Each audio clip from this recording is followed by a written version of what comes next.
Happy New Year, everybody, Yu-Gi-Oh peoples. This video is going to be based on Voiceless Voice, which is coming out in Phantom Nightmare next month. So I thought I'd get a little jump ahead because I've been playing this deck on simulators recently. Combos are quite simple, very mid-range. What has drawn me to this deck is the art. The art is incredible. Very similar to some Magic 5s with some of the art for Saphira.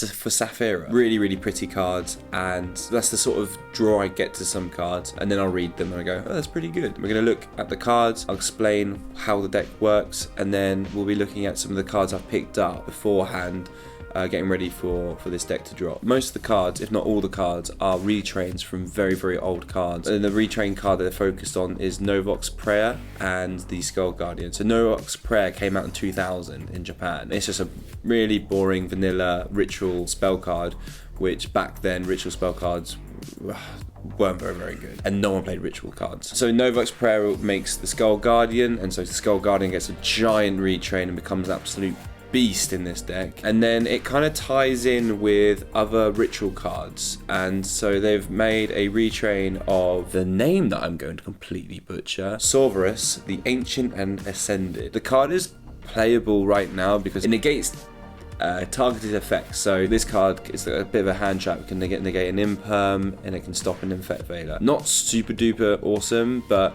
it will be awesome in this deck because you can get its on-field effect and you can get its hand trap effect, which is brilliant. And then they've got a retrain of the Saphira, which was another ritual card. And I don't really know too much about these cards. A couple of the rituals came out when I wasn't playing the game, and the Skull Guardian and the Novok's wasn't relevant when I was playing the game, and they're really old. Novok's Prayer is 24 years old. That's just crazy. So they made a retrain, and in Phantom Nightmare they're going to be coming out even stronger, better, and I think even maybe close to tier 1 levels, tier 1.5.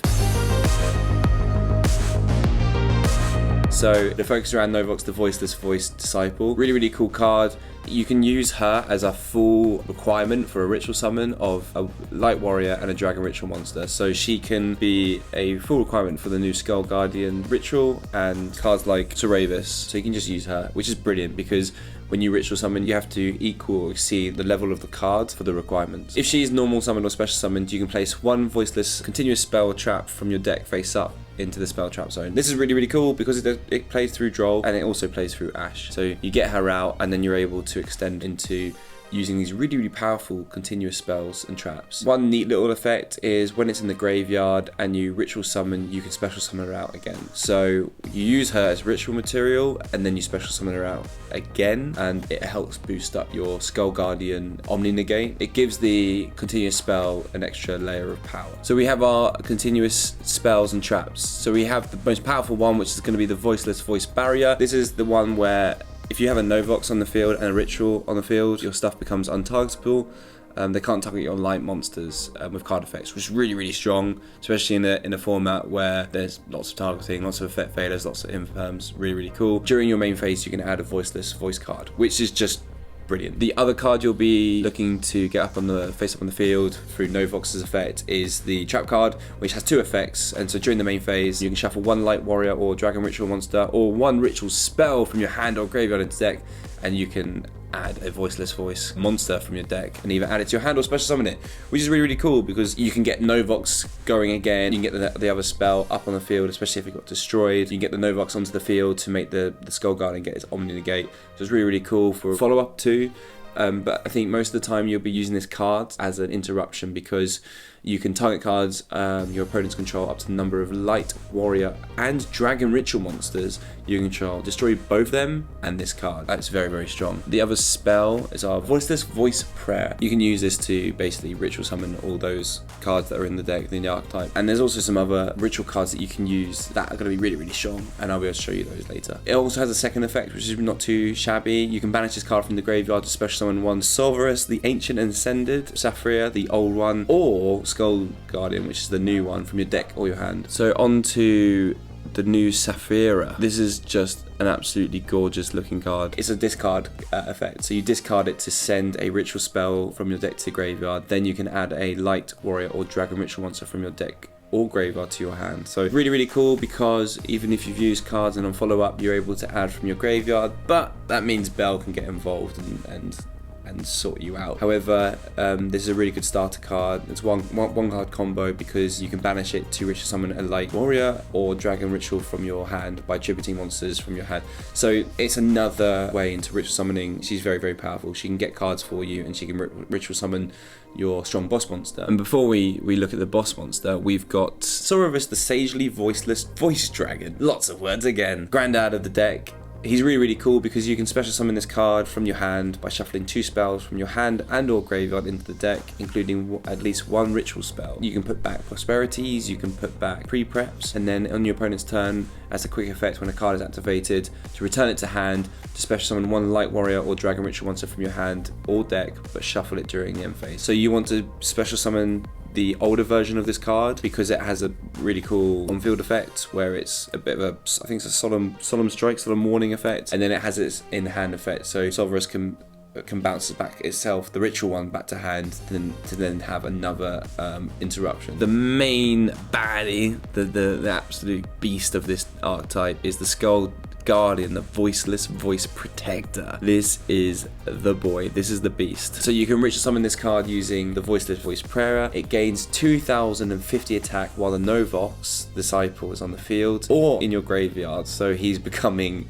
a 4,100 attack beat stick. Bam, bam, bam, bam. Going for kill is quite easy with this deck. If this was ritual summons, you can add a Voiceless Voice monster or warrior or dragon ritual monster from your deck to your hand. So lots of things to go into your deck for and to tutor out, which is really, really cool. And then it also, when your opponent activates a card or effect while you control Novox, the Disciple card, you've got a quick effect, so you can negate the activation, and if you do, destroy that card. So it becomes a 4,100 attacker, can add basically any card from your deck, and has an Omni Negate quick effect. You want to get this guy out, you want to get the Disciple out, you want to set up and continue spell traps face up, and then you want to pass turn. Luckily, this engine, as you can see, is quite small, so you've got a lot of space for non-engine.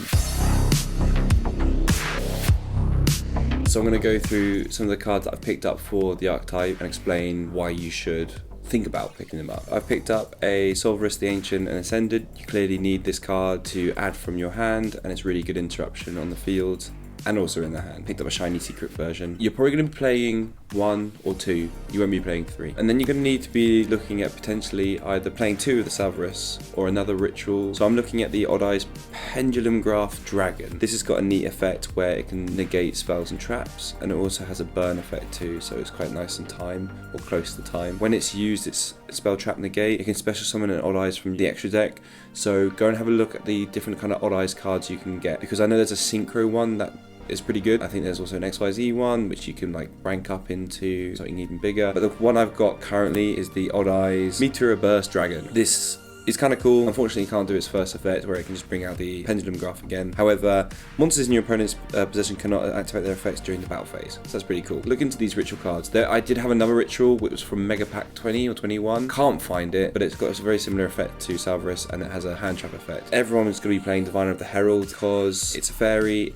It can pitch lots of cards to get things going. You can pitch the Herald of Arclight to get your ritual spells. However, you're going to be pitching Trius, Hera, Harka, Chia, big name. So the reason why you're going to be pitching this is because you send it to the graveyard for Diviner, and then you contribute Diviner to special summon this out. Diviner has a special effect where when it's tributed, you can special summon a level 2 or lower fairy from your deck, or hand or deck. This is the 1-card combo. This can get you your Novox Disciple. You want 3 Diviner of the Herald and 1 Trius. It's a ritual deck, so pick up pre-preps, pick them up shiny. You need these cards in your deck. Maybe 2 or 3 of. I have been messing around with the Nadir package because you don't use your extra deck pretty much at all. There are occasions, and we'll talk about it in a minute, but because you're rarely using it, you can draw cards from this, you can pop cards with this, and Maximus, being such a high level, you can use Maximus to ritual summon as well. But the sort of cards you want in your extra deck for Nadir is Elder to pop cards. The pop effect's not spawned to a turn, so you might want to play 2 of these. You've got the Grua for drawing cards, Herald of the Arclight for going through your ritual plays. And staying on that note, I'm going to be looking at the Shadol cards as well, something that you can consider. So Nadir can send this, and this can get you your Schism. And then if you've gone into your Maximus and you've like sent a Grua as well, then this is live for next turn to make a window. It's pretty strong, nice nice and simple, and like the engine's really small. For consistency cards, I would look at Pot of Prosperity. OCG play Extravagance at the moment, or Nadir Servant. So I might do both. I might go 3 Pot of Prosperities and 3 Nadirs, and that's basically because of the Grua draw. I think maybe Extravagance might be a little bit stronger because you're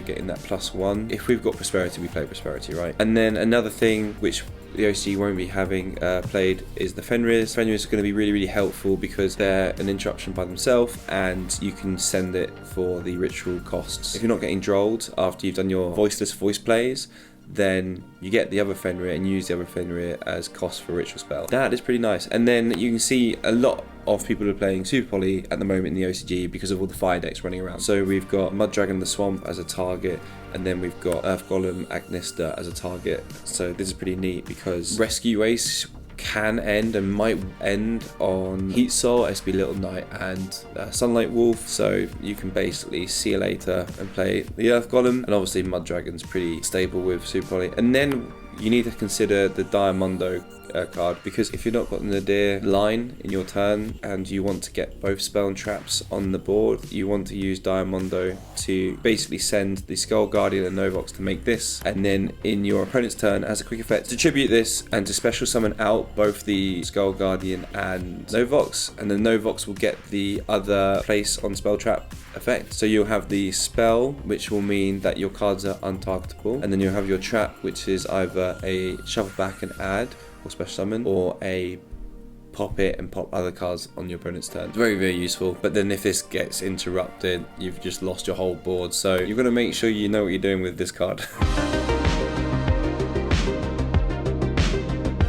That's it with what I'm going to be picking up for Voiceless Voice. I've been playing the deck quite often on simulators with my friends. It does lose really, really hard to Droll, but if Droll's going to be a main deck, I highly recommend Call By being in your deck, and maybe 2-3 cross-out designators, because this has a lot of space for those kind of cards. So if you've got 4 outs to Droll, then brilliant. I think that's going to be a really good way to play the deck. Cross-outs being really, really good here when Droll will be very, very heavily featured. And if Droll's not heavily featured, you're winning games. But yeah, Voiceless Voice sorted. Hope it's giving you a good indicator of what kind of deck this is going to be. Please like and subscribe, and shoot down a comment if you're interested in playing this deck, or if you're going to be looking at something different in the upcoming sets. I'm excited for this archetype to come out, and many, many more. Let me know if you want me to do any more deck breakdowns for archetypes that are coming out soon. And yeah, I'll see you later. Peace.